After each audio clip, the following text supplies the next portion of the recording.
नमस्कार तथा सुप्रभात। उज्यालो रेडियो नेटवर्कसँगै उज्यालो अनलाइन र मोबाइल एप्लिकेशनबाट एकसाथ प्रसारण भइरहेको काया कैरनमा तपाईंलाई साथी मदन पौड्यालसँगै दिपा तिमल सिन्हाको स्वागत छ। आज 2079 साल फागुन 4 गते बिहीबार, फागुन कृष्ण पक्षको एकादशी तिथि, सन् 2023 फेब्रुअरी 16 तारिक।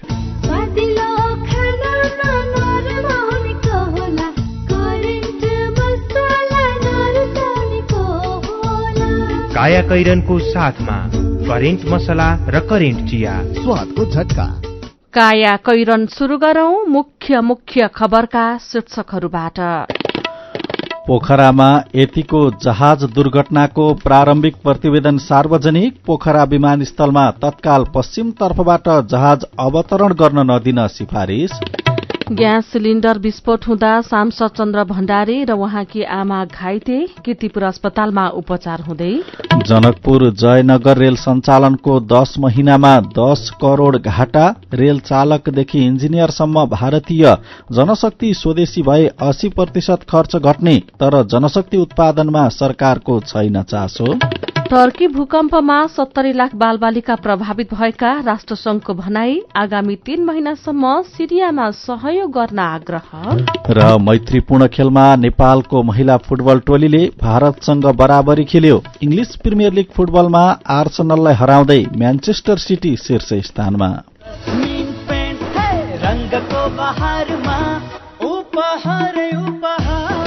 जस्मिन पेन्ट्स लगाऊ र लकी ड्र मार्फत वर्षैभरि हरेक महिना 1 लाख र उपहारहरू जितौं। यो योजना अन्तर्गत वर्षभरि प्रत्येक महिना लकी ड्र मार्फत 1 जनाले 1 लाख, 1 जनाले स्मार्टफोन, 10 जनाले DHI राइस कुकर र 100 जनाले घडी प्राप्त गर्न सक्नुहुनेछ।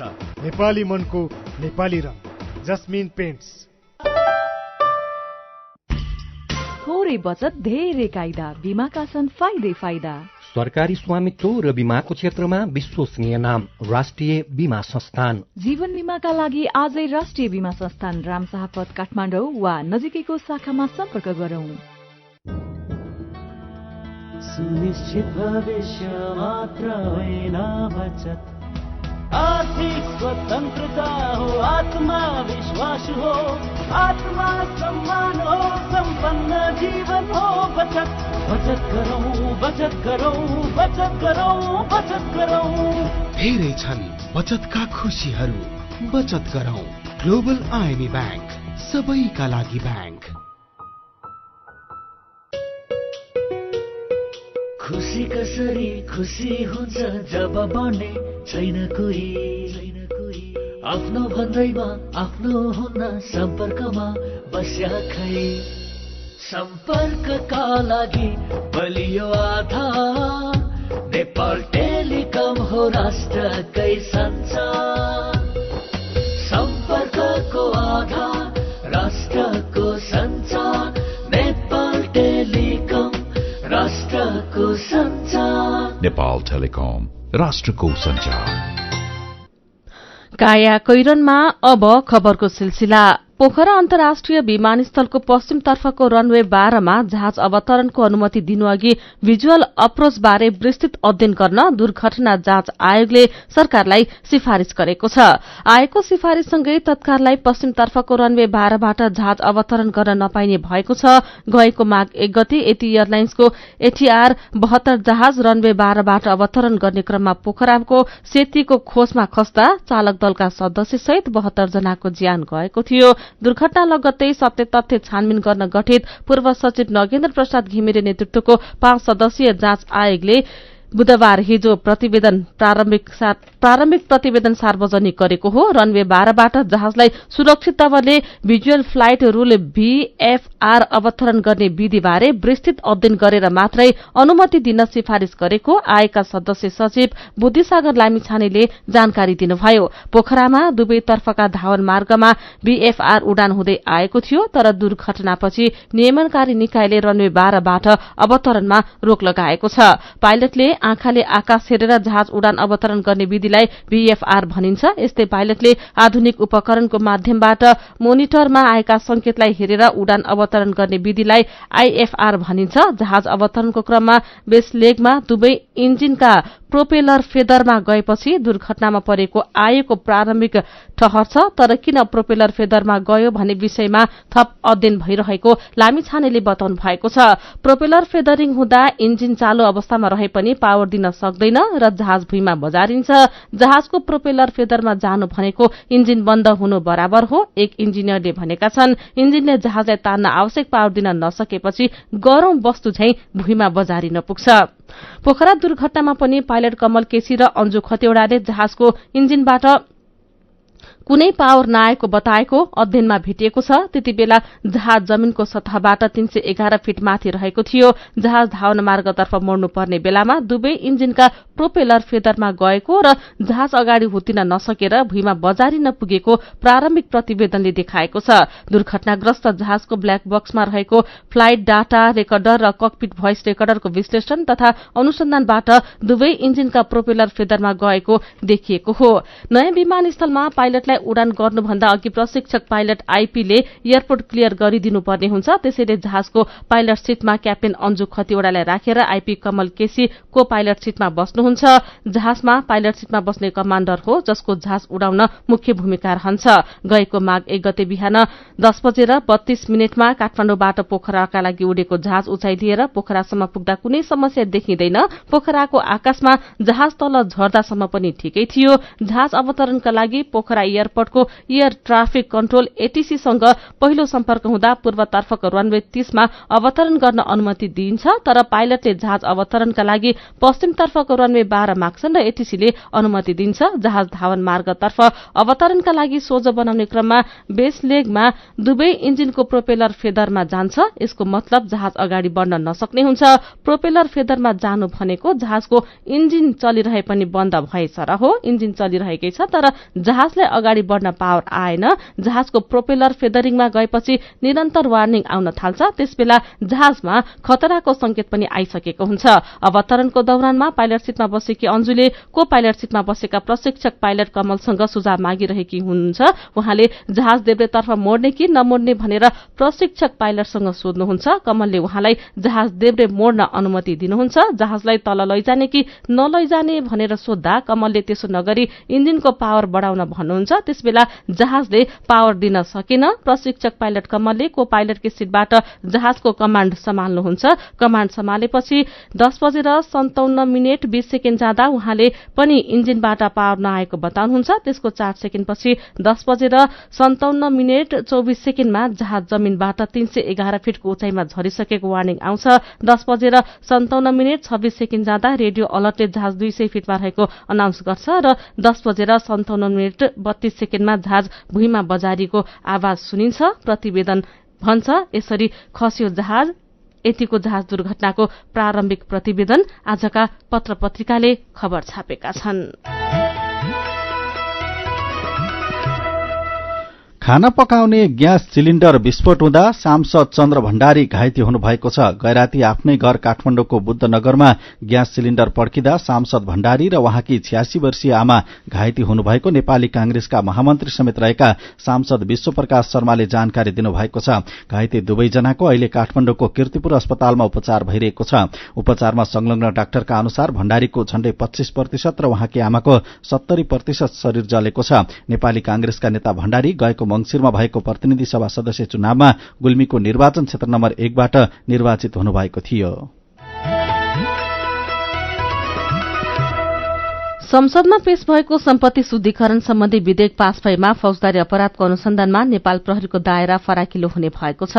सम्पत्ति शुद्धिकरणदेखि धितोपत्र सम्बन्धी कसोटसम्मको अनुसन्धान गर्ने अधिकार प्रहरीलाई दिने प्रस्ताव विधेयकमा छ। सम्पत्ति शुद्धिकरण निवारण तथा व्यावसायिक वातावरण प्रवर्धन सम्बन्धी केही ऐनलाई संशोधन गर्न बनेको विधेयक गएको माघ 27 मा संघीय संसदमा दर्ता भएको थियो। सम्पत्ति शुद्धिकरण रोकथाममा नेपालको प्रभावकारिताबारे अन्तर्राष्ट्रिय मूल्याङ्कन भइरहेकाले सरकारले यससँग सम्बन्धित कानून कानूनहरू फास्ट ट्र्याकमा संशोधन गर्न लागेको हो। सम्पत्ति शुद्धिकरण रोकथाममा नेपालको प्रभावकारिताबारे अन्तर्राष्ट्रिय मूल्याङ्कन भइरहेका बेला यससँग सम्बन्धित कानूनहरू फास्ट ट्र्याकमा संशोधन गरिन लागेको खबर आजको नयाँ पत्रिका दैनिकले छापेको छ। यस्तै आजको कान्तिपुर दैनिकका अनुसार सबै पक्षको अनुसन्धानबाट व्यक्तिलाई लागेको आरोप पुष्टि हुन नसकेको अवस्थामा मात्र स्रोत नखुलेको सम्पत्तिको कानून बमोजिम कर तिरेर अभिलेख गर्न सक्ने नीतिगत व्यवस्था सरकारले गर्न लागेको छ। सोमबार संघीय संसदमा पेश भएको सम्पत्ति शुद्धिकरण, निवारण तथा व्यावसायिक वातावरण प्रवर्धन सम्बन्धी केही ऐनलाई संशोधन गर्न बनेको विधेयक मार्फत सरकारले यस्तो व्यवस्था प्रस्ताव गरेको हो। सम्पत्तिको स्रोत खुलेको छैन, तर व्यक्तिलाई लागेको आरोप कतैबाट पनि पुष्टि हुन नसकेको अवस्थामा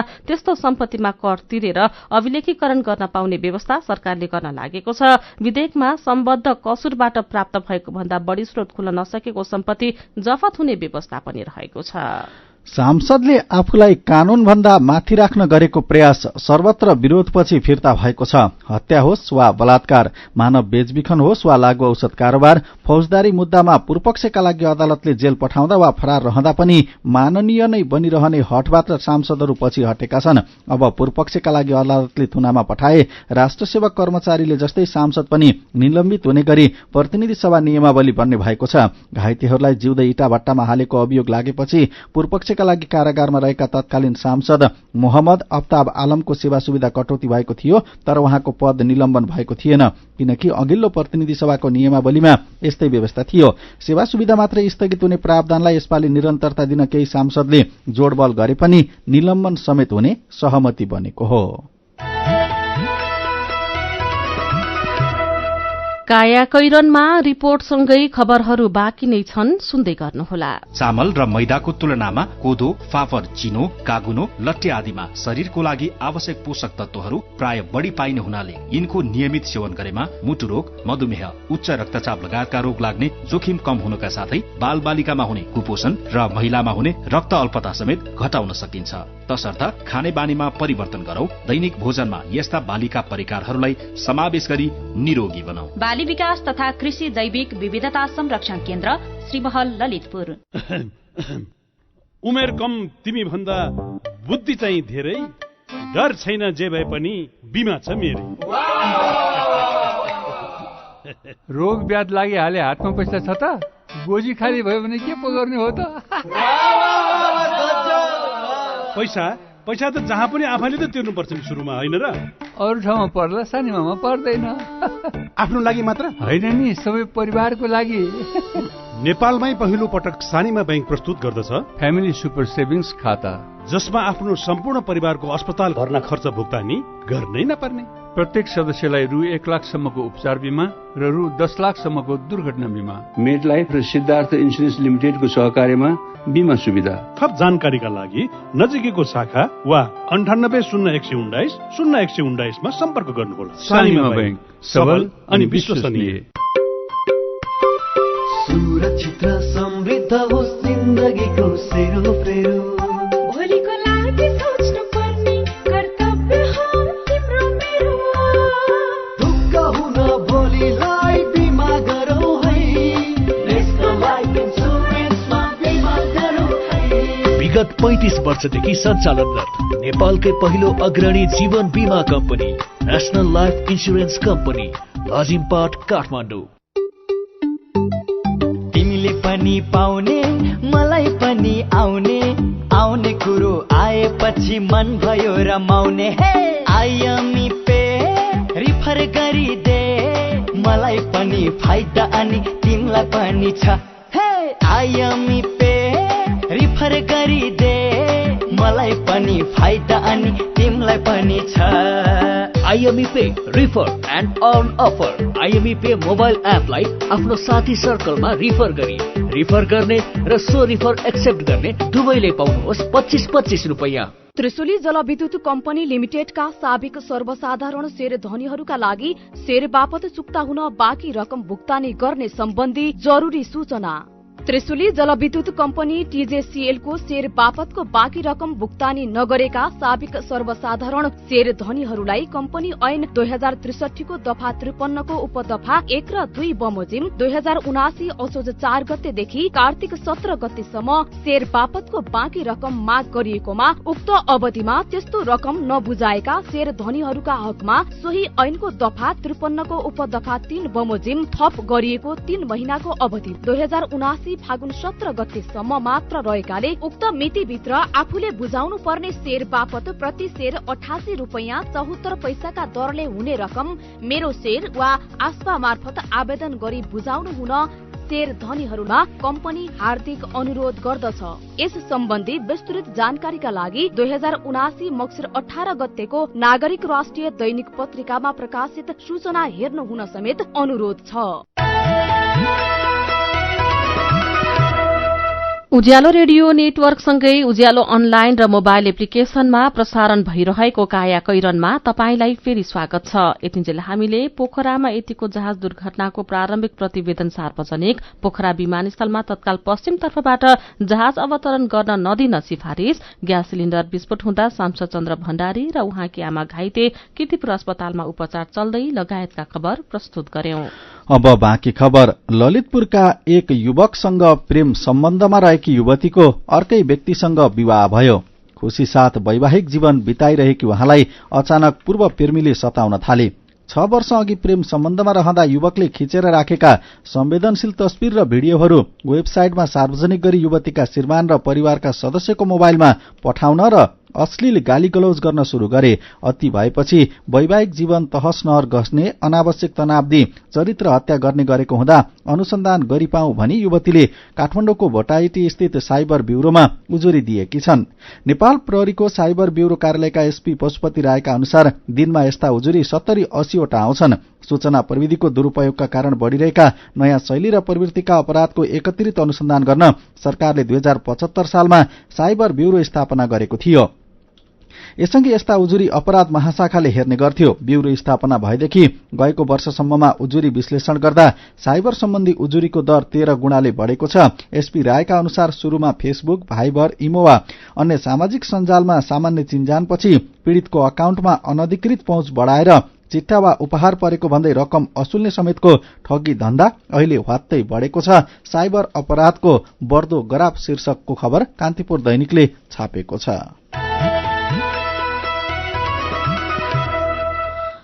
2077 साल असोज 2 गते भारतबाट 1 अर्बमा किनेका 2वटा रेल 19 महिनासम्म थन्क्याउँदा झण्डै 3 करोड़ रूपियाँ नोक्सान बिहोरेको नेपाल रेलवे कम्पनीले 2078 साल चैत 20 गतेदेखि सञ्चालनमा ल्याएपछिका 10 महिनामा 10 करोड़ घाटा खाइसकेको छ। यसमा चिया, खाजा, फर्निचर, कम्प्युटर लगायतको प्रशासनिक खर्च भने जोडिएको छैन। दैनिक 2 पटक जयनगर जनकपुर कुठा ओहोरदोहोर गर्ने रेल यात्रुले भरिभरा हुने गरे पनि रेलवे कम्पनीको तथ्याङ्कले अप्रेल महिनादेखि डिसेम्बरसम्मका 9 महिनामा 9,50,77,000 रूपियाँ घाटा भएको देखाएको छ।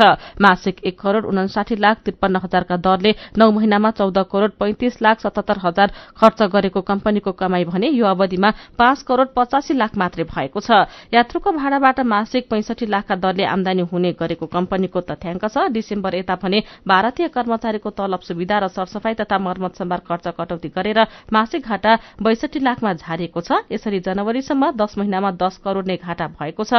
रेलवे कम्पनीका महाप्रबन्धक निरञ्जन झाले अहिले नै घाटा नाफाको हिसाब गर्ने बेला नभएको बताउनु भएको छ। जयनगर कुर्था रेल गुड्न थालेसँगै जनकपुर धाममा भारतीय पर्यटकको संख्या भने बढ़ेको छ। एक पटकमा 1000 भन्दा बढ़ी यात्रु बोकेर जयनगर कुर्थामा 6 महिनादेखि नियमित गुड्दै आए पनि अहिलेसम्म दुवै रेलको बीमा हुन सकेको छैन। बजेट अभावमा बीमा हुन नसकेको इन्जिनियर रविन्द्र शाहले बताउनु भएको छ। रेल चालकदेखि इन्जिनियरसम्म सबै भारतीय छन्। सबै जनशक्ति स्वदेशी भए 80% सम्म खर्च घट्नेछ। तर जनशक्ति उत्पादनमा सरकारले चासो नदेखाएको खबर नयाँ पत्रिका दैनिकले छापेको छ।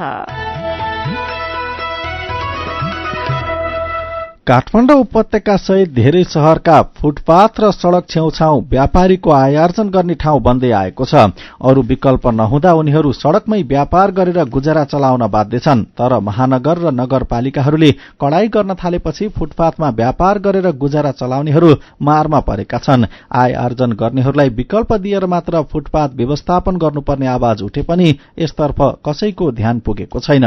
महेश गेवालीको रिपोर्ट। काठमाडौँको चाबहिल बस्ने चितुवनकी सुषमा लामाको ठेला व्यापारबाटै गुजारा चलेको छ। उहाँ दैनिक ठेलामा पानीपुरी र चटपट बेच्दै टोल टोल र गल्ली गल्ली पुग्नुहुन्छ। उहाँले यसरी ठेलामा चटपट र पानीपुरी बेच्न थालेको 18 वर्ष भयो। ठेला व्यापारबाटै दैनिक 400-500 रुपियाँ बचत हुन्छ। दिनमा यति पैसा नजुटाए खान, बस्न र केटाकेटी पढाउन पुग्दैन। तर काठमाडौँ महानगरपालिकाले सड़क र फुटपाथमा व्यापार गर्न रोक लगाएपछि गरी खाने बाटो नै बन्द हुने हो कि भन्ने उहाँलाई चिन्ता लागेको छ। अहिले त झन् धेरै उहाँले झन् यो टाइट गरिदिनु त अब न यो गाडा गुडाएर जाउँ भने कहाँ गुडाएर जानु। यस्तै गर्यो भने चाहिँ यो जीवन चलाउन चाहिँ धेरै गाह्रो हुन्छ। बच्चा दुईटा छ, के गरी पढाउने, के गरी खाने, कानुन ठाउँमा कोठा भाडा यतिकै महँगो छ। अब एउटा बच्चाको फी तिर्नै 6-7 हजार 7-8 हजार लाग्छ। त्यो कहाँबाट ल्याउने? अनि गरिब जनता त मर्छ नि त, मर्दैन त भन्नु न। अब खानु पर्यो, उसले के गर्ने त? उसलाई कोठा भाडा नतिरे घरबाटै निकाल्छ। अब गरेर खाउँ, अब महानगरले समातेर लान्छ। अनि के हेर्नु उपाय? महानगरपालिकाले सड़क पेटीमा व्यापार गर्न रोक लगाए पनि धेरै व्यापारीले सड़क छोड्न सकेका छैनन्। आफूले गरेको काम नियम विपरीत हो भन्ने थाहा पाएर पनि उनीहरूलाई गुजाराको लागि अर्को उपाय छैन। चाबहिलमै बस्ने रुकुमकी तिलकुमारी विक पनि 8 वर्षदेखि ठेलामै फलफूल र मकै बेच्दै आउनु भएको छ। व्यापार गर्न उचित ठाउँ र समयको निर्धारण गरिदिए ठाउँ ठाउँमा ठेला गुडाएर हिँड्नै नपर्ने उहाँ बताउनुहुन्छ। एउटा हिसाबले ठिकै छ, अब बाटो जाम हुने अप्ठ्यारो हुनेहरू एउटा हिसाबले ठिकै छ। तर हामीलाई चाहिँ गरी खाने अप्ठ्यारो भयो क्या। पैसा पाए मजाले सट्टा लिएर व्यापार गरेर केही व्यापार गरेर खान्थ्यौँ। अरू पैसा के गर्नु त आउँदैन, कसले सिकाउँछ के गर्नु। अब किरा अब यो ठाउँमा गएर यस्तो गरेर खाऊ भन्ने ठाउँ सिकाइदिनु पर्यो। अब यो त अप्ठ्यारो भयो नि त, हामी त बाटामा गरेर खानलाई कि जागिर दिनु पर्यो। जुन ठाउँ तोके पनि यो ठाउँमा गएर गरेर खाऊ भने चाहिँ जाने। सड़कमै व्यापार गर्दा पैदल यात्रुलाई शास्तिसँगै जाम पनि हुने गर्छ। त्यसैले सड़क पेटीमा व्यापार गर्न दिनु हुँदैन भन्नेहरू पनि छन्। तर सानो लगानीमा व्यवसाय गर्नेहरूलाई मात्रै होइन, सस्तोमा सामान खोज्नेहरूका लागि पनि फुटपाथ सजिलो र सहज ठाउँ हो। त्यसैले फुटपाथ व्यापारमा रोक लगाउनु भन्दा पनि व्यवस्थापन गर्न आवश्यक छ भन्नुहुन्छ काठमाडौँ बौद्धका देवराज योन्जन। ओहोरदोहोर गर्न पनि सहज र सजिलो हुने तरिकाले, गाडी जाम नहुने, मान्छे हिँड्दा पनि जाम नहुने तरिकाले, उहाँहरूको पनि रोजीरोटी नगुम्ने तरिकाले चाहिँ महानगरले व्यवस्थित गर्नुपर्ने जस्तो लाग्छ। महानगरले सड़क व्यापारीलाई सड़कबाट हटाउने बाहेक उचित व्यवस्थापन गर्ने कुनै योजना ल्याएको छैन। सड़क व्यापारीको रोजीरोटी पनि नखोसिने र फुटपाथ अनि सड़कमा पनि सजिलै ओहोर दोहोर गर्न सजिलो हुने गरी व्यवस्थापन मिलाउन के गर्नु पर्ला त? शहरी विकास विज्ञ किशोर थापा। पहिलो कुरा त यो व्यवसायलाई हामी अर्थशास्त्रीहरूले चाहिँ इन्फर्मल इकोनोमी भन्छ, यसलाई शहरी अर्थतन्त्रको एउटा महत्त्वपूर्ण अङ्ग हो। यो कुरा अत्यावश्यक कुरा छ कि शहरको लागि। यसलाई व्यवस्थित गर्नुपर्छ। हामीले एउटा पहिले चाहिँ सबै पक्षलाई स्वीकार्य एउटा योजना बनाएर एउटा ठाउँबाट त्यसलाई लागू गरेर हेरौँ न, एउटा चाहिँ त्यसलाई पाइलटिङ गरौँ न। त्यसको अनुभवको आधारमा त्यो योजनाहरूलाई परिमार्जन गर्न सकिन्छ। अलिकति फराकिला फुटपाथहरूमा समय तोकेर त्यहाँ व्यवसाय गर्न दिने, त्यो चाहिँ सडकमै उनीहरूलाई चाहिँ व्यवसाय गर्न दियो भने त्यो एकदमै सहज हुन्छ। यो हप्ताको एउटा शनिबार हाट बजार जस्तो गर्न सकिन्छ नि, यति राम्रो व्यवसाय चल्छ। ग्राहकलाई पनि सहज हुन्छ हैन, किनमेल गर्न जाने, घुमफिर गर्न जाने एउटा आफैमा एउटा चाहिँ रमाइलो हुन्छ। काया कैरनमा मेरो पनि भन्नु छ र कार्टुनसँगै खबरको सिलसिला बाँकी नै छ, सुन्दै गर्नुहोला। एचआईभी का बारेमा खुलेर कुरा गरौं। सँगै बस्दा, खाँदा, पढ्दा र सँगै खेल्दा कुनै कीरा वा लामखुट्टेले टोक्दा एचआईभी सर्दैन। हात मिलाउँदा, अंकमाल गर्दा तथा चुम्बन गर्दा, एउटै चर्पी प्रयोग गर्दा र अरूको लुगा लगाउँदा एचआईभी सर्दैन। समयमै उपचार गरेमा एचआईभी संक्रमित पनि स्वस्थ व्यक्ति सरह बाँच्न सक्छन्। त्यसैले नियमित औषधिको सेवन गरौं र स्वस्थ जीवन बाँचौं। एचआईभी को औषधि एआरभी हरेक सरकारी अस्पतालमा निशुल्क पाइन्छ।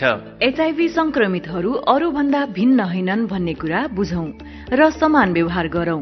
एचआईभी संक्रमितहरूमाथि हुने भेदभावको अन्त्य गरौं।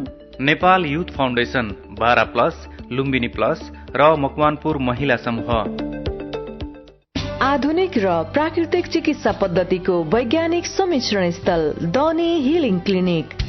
यहाँ विशेषज्ञहरूद्वारा नसा, हाड जोड्नी, मांसपेशीका दुखाइ र अन्य समस्याको उचित परीक्षणद्वारा रोगको पहिचान, उपचार र परामर्श प्रदान गरिन्छ। Physiotherapy, acupuncture, Ayurveda, medical massage तथा विशेषज्ञहरूको सल्लाह अनुसार न्यूनतम प्रतिकूल प्रभाव हुने गरी उचित उपचार गरिन्छ। स्वस्थ जीवनशैली तथा निरोधात्मक परामर्शको लागि आउनुहोस्। हाम्रो सिद्धान्त निको प्रकृतिले पार्छ, हामी सहयोग गर्छौं। डनी हिलिङ क्लिनिक, एकान्त गुना road, Jawalakhel. Phone number 5521 885, 98 018 16 380। Website denihealing.com। मेरा छोराछोरीको सपना अन्तर्राष्ट्रिय स्तरको उच्च शिक्षा। म पनि यस्तै चाहन्छु। मलाई विश्वास छ हाम्रो सपना र चाहनालाई पूरा गर्छ नेपाल जापान सेवा सेन्टरले। हजुर, उच्च शिक्षाको लागि जापानको जुनसुकै सिटीमा अध्ययन गर्न र जापानिज भाषा सिक्नको लागि हामी तपाईको साथमा छौं। सम्पर्क Nepal Japan Sewa centre, Nagpokhari, Kathmandu. Phone number 44 28 242, 44 28 242। Come once, you will certainly be benefited. Ujyaalo radio network मार्फत देशभरिका विभिन्न एफएम स्टेशन तथा उज्यालो अनलाइन र मोबाइल एप्लिकेशनमा प्रसारण भइरहेको काया कैरनमा तपाईंलाई फेरि स्वागत छ। मेरो पनि भन्नु छ। काठमाडौँको लोत्से मलमा भएको तोडफोड र लुटपाटको गम्भीर अनुसन्धान गर्न प्रधानमन्त्रीको निर्देशन शीर्षकको खबर उज्यालो अनलाइनमा पढेर रूपक गिरीले लेख्नु भएको छ। दिनदहाडै लुटपाट हुनु सामान्य कुरा हुँदै होइन, सबै सचेत हुने बेला आएको छ। नेपालमा व्यवसायी सुरक्षित छैनन् भन्ने सन्देश पनि दिन्छ यो घटनाले। यही खबरमा पुष्पराज बानियाको प्रतिक्रिया छ। गृह मन्त्रालयको जिम्मा लिनेले के हेरेर बसेको हो? सरकारले नागरिक तथा नागरिकको पेशा र व्यवसायको सुरक्षा गर्न नसकेको प्रमाणित भइसकेको छ। असिङ तामाङले लेख्नु भएको छ, यो सबै हुनुमा सरकारकै दोष देखिन्छ। युवाहरू बेरोजगार, राजनीतिक अस्थिरता, नेताहरूको कुर्सी मोह जस्ता समस्या यस्ता घटनाका कारक हुन सक्छन्। लघुवित्तहरूले लिएको अतिरिक्त सेवा शुल्क बापतको 1 अर्ब 60 करोड़ रूपैयाँ 1 हप्ताभित्र फिर्ता गर्ने खबरमा गणेशदीप महत लेख्नुहुन्छ, लघुवित्त गाउँमा आएर ललाई फकाई सजिलै ऋण लिन लगाउँछ र दिन्छ पनि, पछि फेरि किस्ता अथवा ब्याजको भारीले उठ्नै नसक्ने गरी पछाड्छ। अनि प्रतिनिधि सभा सदस्य राजेन्द्र प्रसाद पाण्डेले यातायात व्यवस्था विभागले 70 नम्बर ल्याउँदा चालक हुन पाउने व्यवस्था गर्दा राजस्व 40% घट्ने अभिव्यक्ति दिएको खबरमा नीलकण्ठ शर्मा लेख्नुहुन्छ, हाम्रा सांसदहरूलाई जत्ताबाट पनि करकै चिन्ता छ। नागरिकको सुरक्षा ठूलो हो कि लाइसेन्सको ट्रायलमा पटक पटक फेल गराएर कर असुल्ने कुरा ठूलो हो? सांसदज्यू, विचारका लागि तपाईलाई धन्यवाद। मेरो पनि भन्नु छ। मेरो पनि भन्नु छ प्रस्तुत गर्दै हुन्थ्यो साथी मल्लिका थापा। काया कैरनमा अब विदेशको खबर। गएको हप्ता टर्की र सिरियाका विभिन्न भागलाई ध्वस्त पार्ने भूकम्प र त्यसपछिको परकम्पबाट 70 लाख भन्दा धेरै बालबालिका प्रभावित भएका संयुक्त राष्ट्रसंघले जनाएको छ। टर्कीमा भूकम्पबाट प्रभावित 10 प्रान्तमा बसोबास गर्ने कुल बालबालिकाको संख्या 46 लाख छ। सिरियामा 25 लाख बालबालिका प्रभावित छन्, संयुक्त राष्ट्रसंघले जनाएको छ। टर्कीको तुलनामा सिरियाको स्थिति दयनीय रहेको पनि राष्ट्रसंघका अधिकारीहरूले बताएका छन्। राष्ट्रसंघले आगामी 3 महिनासम्म सिरियामा मानवीय सहायताका कार्यक्रममा सहयोग गर्न आग्रह गरेको छ। 39 करोड़ 70 लाख अमेरिकी डलर आवश्यक परेको भन्दै अन्तर्राष्ट्रिय समुदायसँग नगद सहयोग गर्न राष्ट्रसंघले अपील गरेको छ।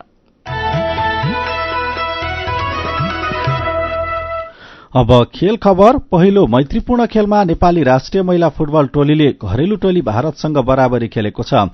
चेन्नईको जवाहरलाल नेहरू मैदानमा गैराती भएको खेलमा नेपालकी सावित्रा भण्डारीले 2 गोल गरेपछि खेल बराबरी भएको हो। खेलको 56औं मिनेटमा भारतका सौम्य गुगुलोत र 68औं मिनेटमा इन्दुमती कारिरेसले गोल गरे। भारत 2-0 गोलले अगाडि रहेको अवस्थामा खेलको 90औं मिनेटमा सावित्राले पेनाल्टीमा गोल गरिन्। यस्तै इन्जुरी समयमा सावित्राले व्यक्तिगत दोस्रो गोल गरेपछि नेपाल हारबाट जोगिएको हो। नेपाल र भारतबीचको दोस्रो मैत्रीपूर्ण खेल आउँदो शनिबार हुनेछ। खेलकै अर्को खबरमा इंग्लिश प्रिमियर लीग फुटबलमा आर्सेनल म्यानचेस्टर सिटीसँग पराजित भएको छ। आज बिहान भएको खेलमा म्यानचेस्टर सिटीले आर्सेनललाई 3-1 गोलले हरायो। जितसँगै सिटी प्रिमियर लीगमा शीर्ष स्थानमा उक्लिएको छ। उसको 23 खेलमा 51 अंक भएको छ। 22 खेलमा समान 51 अंक रहेको आर्सेनल दोस्रो स्थानमा छ। अब केही खबर संक्षेपमा। धनुषाका दिलीप महतोको हत्यामा संलग्न 3 जना दोषी ठहर भएका छन्। अवैध उत्खननको विरोध गर्दा दिलीपको हत्या गर्ने विपिन महतो, जितेन्द्र महतो र महेन्द्र महेन्द्रलाई जिल्ला अदालत धनुषाका न्यायाधीश चित्रबहादुर गुरूङको इजलासले दोषी ठहर गरेको हो। घर अगाडिको औरही खोलाबाट भइरहेको ढुङ्गा, गिटी र बालुवाको अवैध उत्खननको विरोध गर्दा दिलीप भनिने ओमप्रकाश महतोले 2076 साल पुस 25 गते ज्यान गुमाएका थिए।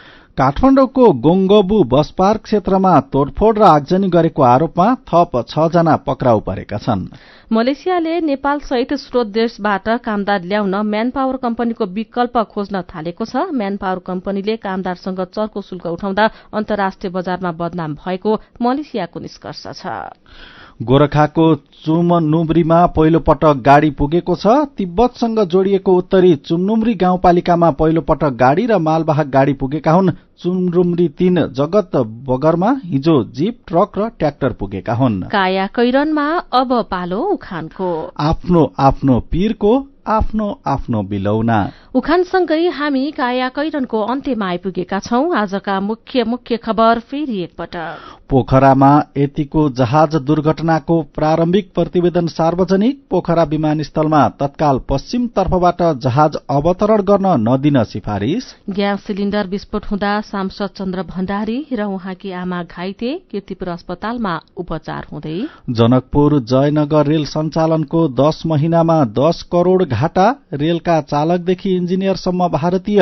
जनशक्ति स्वदेशी भए 80% खर्च घट्ने, तर जनशक्ति उत्पादनमा सरकारको छैन चासो। टर्की भूकम्पमा 70 लाख बालबालिका प्रभावित भएका। राष्ट्रसंघको भनाई आगामी 3 महिनासम्म सिरियामा सहयोग गर्न आग्रह। र मैत्रीपूर्ण खेलमा नेपालको महिला फुटबल टोलीले भारतसँग बराबरी खेल्यो। इंग्लिश प्रिमियर लीग फुटबलमा आर्सेनललाई हराउँदै म्यानचेस्टर सिटी शीर्ष स्थानमा। र अन्त्यमा आजको कार्टुन। आज हामीले महेश बस्ताकोटीले बनन भएको कार्टुन लिएका छौं। भीभीआईपीको सवारीका क्रममा यात्रुले पाउने शास्तिलाई कार्टुनले व्यङ्ग्य गरेको छ। कार्टुनमा सवारी भइरहेका बेला एकजना यात्रु बाटो हिँडिरहेका छन्। उनलाई त्यहाँ खटेका सुरक्षाकर्मीले च्याप समातेका छन् अनि एकजना सुरक्षाकर्मी भन्दैछन्, ठोकेललाई सवारीका बेला लामो सास फेर्दो रहेछ यार।